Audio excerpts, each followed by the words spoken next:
Why don't you just admit it, Lana? You're a failure, my brother Ethan said, flashing that smug grin as he leaned back in his chair.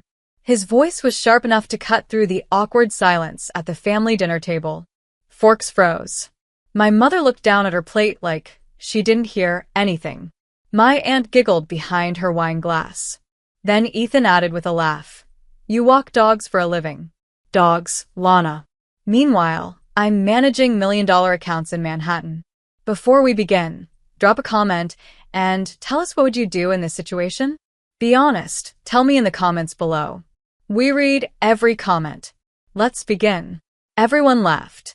Even my cousin Julia, who still lived with her parents and barely passed community college, smirked like she was suddenly royalty.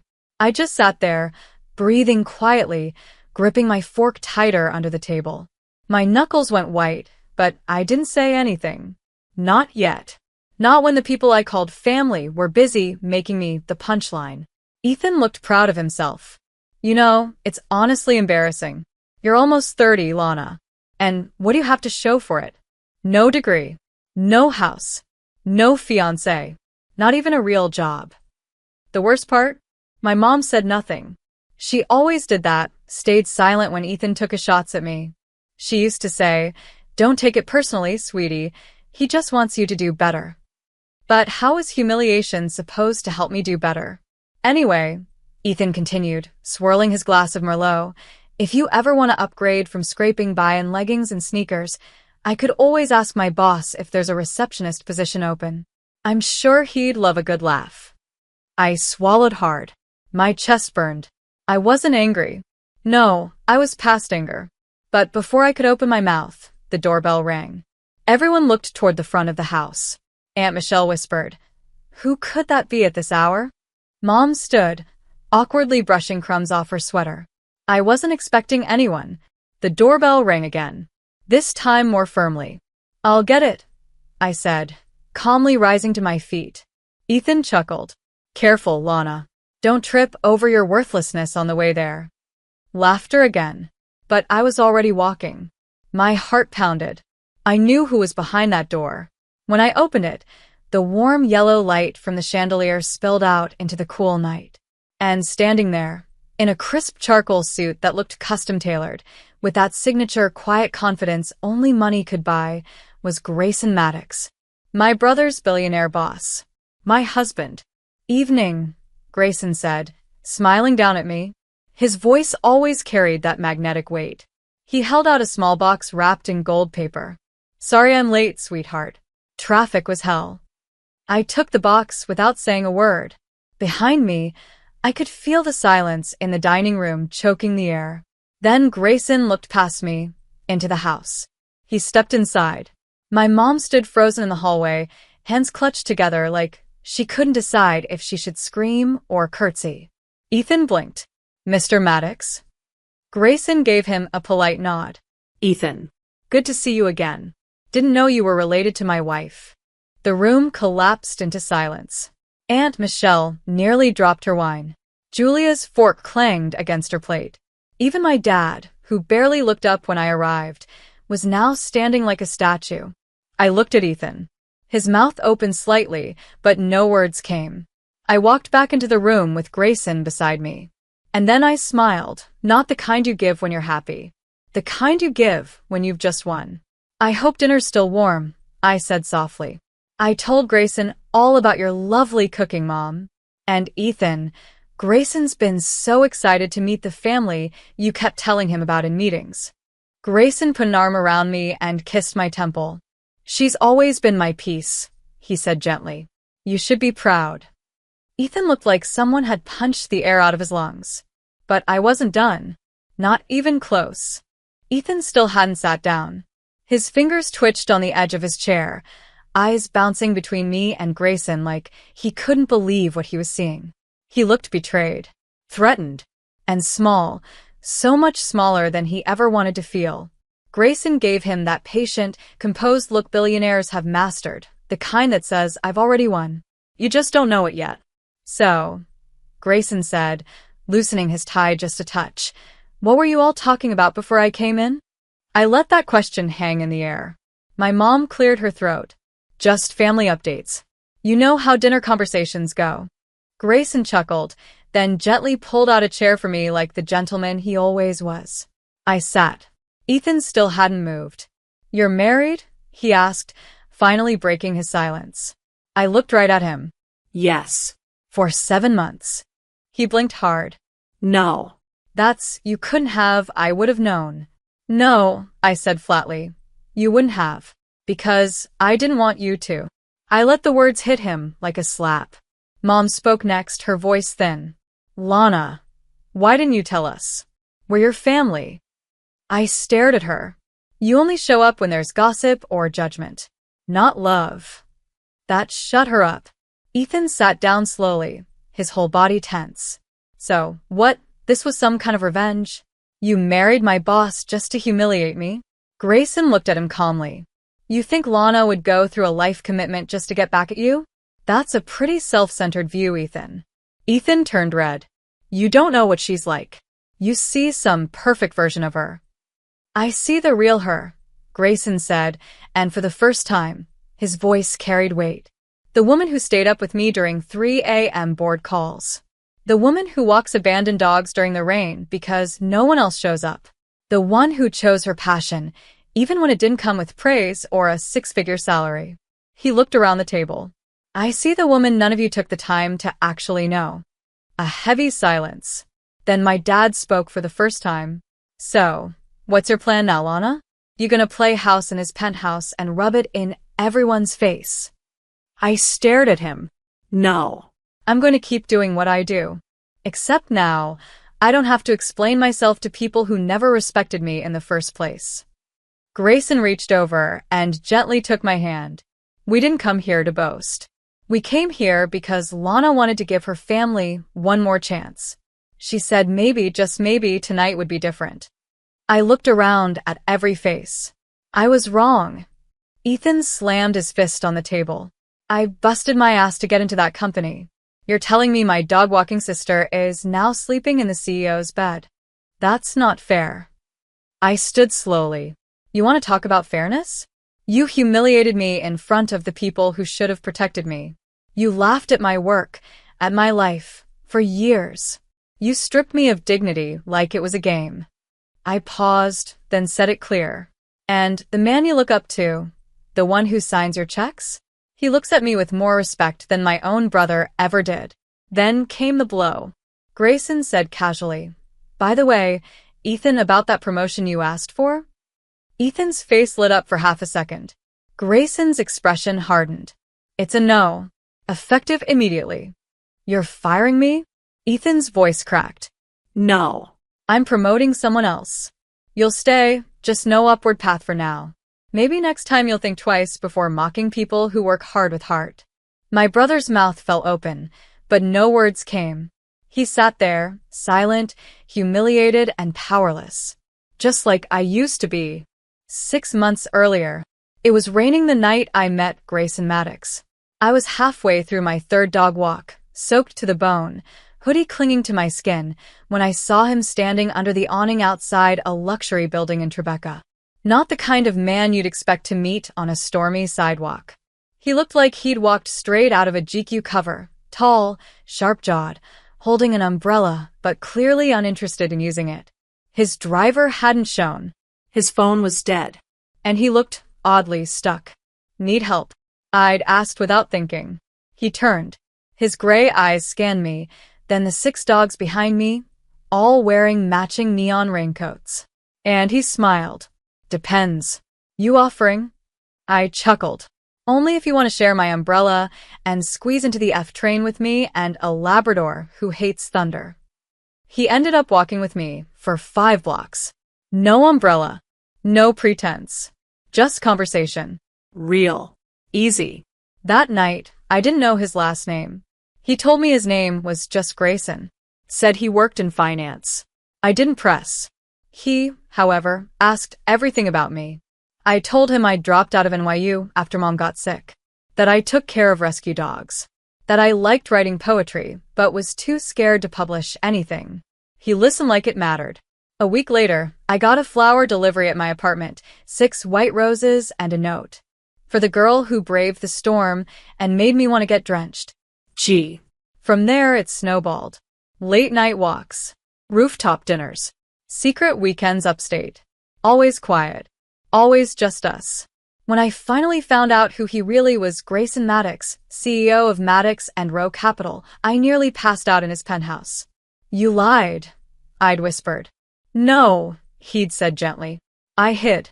Because for the first time, someone was talking to me, not my money. He proposed 3 months later. On a pier in Brooklyn, under string lights and the scent of street tacos in the air. But I didn't tell my family. I knew what they'd say. Gold digger. Lucky. Fake. So, we kept it between us.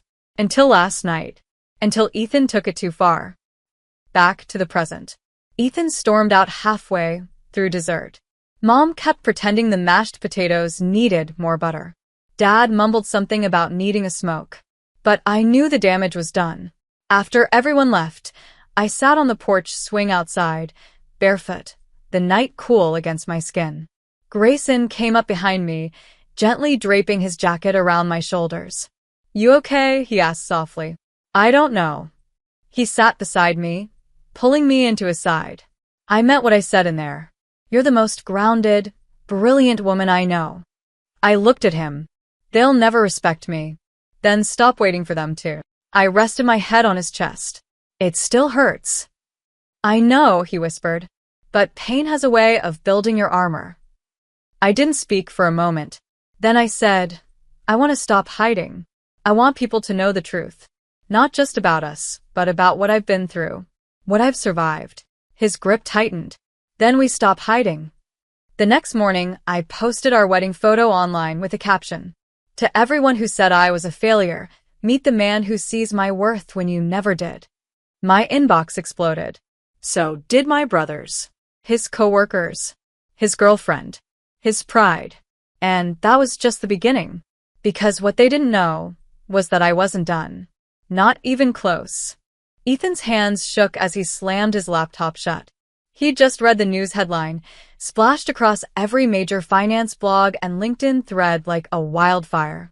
Grayson Maddox announces new co-chair of Maddox and Rowe, his wife, Lana Maddox. Not dog walker. Not unemployed sister. Not failure. Company. Chair. He tried to call Grayson. No answer. He tried texting me. I left him on read. The whole firm was whispering. He knew it. From the second he walked into the building, his coworkers were looking at him like he was radioactive. The girl he mocked in front of his entire family now had authority over him. Worse, he knew what was coming next because I had proof. Flashback to 2 weeks earlier. I was in Grayson's office when I first stumbled across the internal file. I hadn't meant to. He was in a meeting, and I just stopped by to drop off lunch and wait for him. His assistant had let me in. The folder was left open on his screen. Proposed layoffs Q3, under Ethan Maddox recommendations. My brother. He'd submitted a list of employees to be cut, including Grayson's longtime secretary, Javier, who had stage 2 cancer, and a single mom who'd just returned from maternity leave. He'd written next to their names. Emotionally taxing employees. Low ROI. Replace with fresh hires. Cold. Heartless. Strategic. And Grayson hadn't seen the note yet. His assistant had printed the wrong draft for the executive review. I quietly forwarded the email to myself. And I waited. Back to now. At 11:03 a.m. sharp, I entered the main boardroom at Maddox and Rowe, wearing a crisp white power suit, my heels silent, expression calm. Grayson was already seated at the head of the table. A dozen senior executives waited, confused, murmuring among themselves. Morning, everyone, I said, setting my files down. I know this isn't a traditional meeting, but it's important. I pulled out the printed list. Before we proceed with Ethan Maddox's restructuring plan, there's something I need to share. I passed the document around the table. As they read, jaws began to clench. When I got to Javier, I looked him in the eyes. You're not being laid off. He blinked. Ma'am, you've given this company 18 years. You're the soul of this place. You're staying. He looked down quickly, glassy-eyed. I turned to the room. If anyone thinks my appointment is ceremonial, let this be clear, I know this company. I've walked its halls for months. I've seen who works and who weaponizes power. We are not building success on the backs of loyalty. Grayson leaned back, his eyes proud. Silent. I continued. Effective immediately, Ethan Maddox is being reassigned to an advisory role. No executive decision-making authority. No team leadership. Grayson finally spoke. Lana's leading the culture restructuring moving forward. You answer to her now. The room fell completely quiet. No pushback. No snickers. No whispers of nepotism. Because deep down they knew Ethan had earned this. And I'd been underestimated long enough. Later that night, Ethan showed up at our apartment building. Security called up, asking if we'd allow him access. Grayson looked at me. I nodded. Let him up. Ethan stormed in 20 minutes later, face flushed with humiliation and desperation. You planned this, he spat. You set me up. You used Grayson to get revenge. I stayed calm. No. I didn't use anyone. I became someone. You don't belong in that chair. You never belonged in it either, I said. You just bullied your way in. He clenched his fists. I made one mistake. No. I cut in. You made a lifetime of them. You thought kindness was weakness. You thought humility was failure. You mocked people like me because we weren't polished or powerful. But guess what, Ethan? I stepped closer. Power doesn't always roar. Sometimes it walks dogs in the rain, listens more than it speaks, and waits until the moment is right. He left that night with nothing more to say. And for the first time, I didn't cry after a confrontation. I slept like a queen. The media didn't take long to catch on. The story of Grayson Maddox's wife was once a dog walker. Now she's running his empire, lit up every headline from Forbes to BuzzFeed. Paparazzi began hanging around the Maddox building entrance. Some photos showed me holding Grayson's hand, smiling as we entered meetings. Others caught me alone, on my way to work, no bodyguards, in jeans and a backpack, refusing to let glamour swallow who I really was. But none of those photos captured the storm brewing underneath. Because while the world cheered, my family stayed quiet. No calls. No texts. No apologies. Not even from my mom. One morning, 2 weeks after Ethan's demotion, I got an email from our family group chat. Subject: Family brunch this Sunday, Grandma's house. I stared at it. I didn't want to go. But I needed to. Not for them. For me. Sunday morning, Grayson offered to come with me. I said no. This is something I need to do alone. He nodded, kissed my forehead, and said, remember who you are in that room. Don't let them shrink you. I drove to Grandma's house in silence. When I walked through the door, everyone was already there. Ethan looked up and then looked away. Mom forced a smile. Dad didn't even bother. I stayed standing. No hugs. No hellos. Just silence. Until Grandma broke it. She stood up, all 85 pounds of sass and steel in her floral cardigan, and said, well, it's about time someone in this family put Ethan in his place. Everyone turned. She looked at me. You did good, Lana. You made me proud. My chest tightened. That's all I'd ever wanted to hear. I walked to her, hugged her tightly, then turned to the room. I'm not staying long, but I wanted to say something. The clinking of forks paused. I spent years sitting in this house being laughed at. Dismissed. Called a burden. Called a joke. You mocked my job, my choices, my clothes, my silence. And I took it. Every single time. Because I believed that maybe one day you'd see me. I looked at Ethan. You never did. And now you don't get to. Then at Mom. You had every chance to defend me. But you kept your mouth shut while your son tore me down. She looked like she might cry. But I wasn't here for her tears. I'm not angry anymore. I'm just done waiting for people to love me the way I needed to be loved. I started to walk away, then stopped at the door. Oh, and Ethan? I turned slowly. Next time you call someone a failure, make sure you're not speaking to your future boss. I left without looking back. 3 months later, Ethan quietly resigned from Maddox and Rowe. Word got out that he'd been blocked from promotion again twice. Grayson never spoke a word against him. He didn't have to. The numbers spoke for themselves. Employee morale soared. Loyalty deepened. Lana Maddox had reshaped the company culture. And she did it with empathy, not ego. One afternoon, I found a letter slipped under my office door. It was from Ethan. I deserved it. All of it. You showed me what real strength looks like. Not money. Not titles. Just grace under fire. I'm sorry. Not asking for forgiveness. Just telling the truth. I kept the letter. Didn't respond. Not out of cruelty, but out of closure. Because some apologies are only meant to be read, not relived. And me? I never stopped walking dogs. On weekends, I still volunteered at the same rescue shelter where I'd found my first paycheck. But now I did it in boots that cost more than my first car, with a heart that weighed less than it ever had before. Because the truth is, I never needed revenge. I just needed to rise and let the silence around me echo with regret. And that's exactly what I did.